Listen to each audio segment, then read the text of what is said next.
You know, every single time you open an app, or save a file, or even just connect to Wi-Fi, there's this invisible force just doing all the heavy lifting in the background. It's the absolute core of your operating system. It's the first thing to load up and the very last thing to shut down. So today, we're going to pull back the curtain on the OS kernel, the secret power inside your computer. So, let me ask you a question. What do you think is the single most powerful program running on your computer right now? I'll give you a hint. It's not your web browser, and it's definitely not your favorite game. The answer is something much, much deeper, something that makes everything else even possible. And that answer is the kernel. Okay, let's dive into this. The best way to think about it is like the brain of your computer. It's the central command center that sits right between all your apps and the physical hardware, making sure everything plays nicely together. So what is the kernel really? Well, it's the ultimate middleman. When an app wants to do anything, and I mean anything, like read a file or use the graphics card, it can't just talk to the hardware directly. No way. It has to go through the kernel first. It has to ask for permission. And this right here, this is the fundamental safety mechanism of your computer. It's so important. Over on the left, you've got user mode. That's where all your apps live, kind of in a restricted sandbox. But on the right, you have the all-powerful kernel mode. This is where the kernel has complete, total, unrestricted control. This separation is literally what keeps one buggy app from crashing your entire system. It's why your computer is stable. Well, most of the time. So we know the kernel is the boss, but what does it actually do all day? Well, it's constantly juggling 4 gigantic jobs that make everything you do on your computer feel so smooth and effortless. And here they are. It's 4 superpowers: deciding which program gets to run and when, managing who gets what chunk of memory, talking to all your hardware, and handling all the requests from your software. Let's break them down one by one.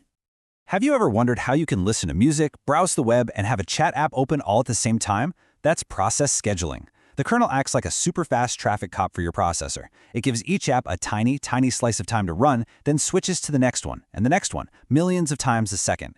It happens so fast that it creates this perfect illusion that everything is running at once. It's incredible. Now for that second superpower, memory management. The kernel is also the ultimate memory guardian, and you've probably seen proof of this without even realizing it. Have you ever seen a program crash with a segmentation fault error? That's not a failure. That's actually the kernel doing its job perfectly. It means a program tried to grab a piece of memory it wasn't supposed to touch, and the kernel shut it down instantly to protect the rest of the system. Okay, so if apps can't touch the hardware, how does anything get done? How do you save a file or connect to Wi-Fi? Well, they make what's called a system call. It's like knocking on the kernel's door and politely asking for a favor. The app makes the request, and the kernel, our powerful gatekeeper, is the one that actually does the work. And this is happening thousands of times every single second you use your computer. The kernel is the very foundation of your computer's stability. There is no backup plan, no plan B. So, what happens when this ultimate fail-safe fails? You get this, the infamous blue screen of death on Windows, or a kernel panic on a Mac or Linux machine. This is not just an app crashing. This is a catastrophic failure at the very core of the operating system. The whole system just grinds to a halt because the one program in charge of everything has hit a wall it can't get around. And this isn't just a theoretical problem. This slide shows exactly why kernel security is so critical. Back in 2018, the meltdown bug was discovered. It basically let any app peek into the kernel's private protected memory, potentially stealing passwords, anything. It completely shattered that fundamental wall between user mode and kernel mode. The fix required a massive, coordinated global effort to patch pretty much every major OS on the planet. That's how big a deal this was. Now, as you can imagine, not all kernels are built the same way. Engineers have been debating the best way to design this thing for decades, and it's led to 2 major philosophies. You could call it the all-in-one approach versus the minimalist approach. And this table breaks it down perfectly. On the left, you've got the monolithic kernel, which is what powers Linux and Windows.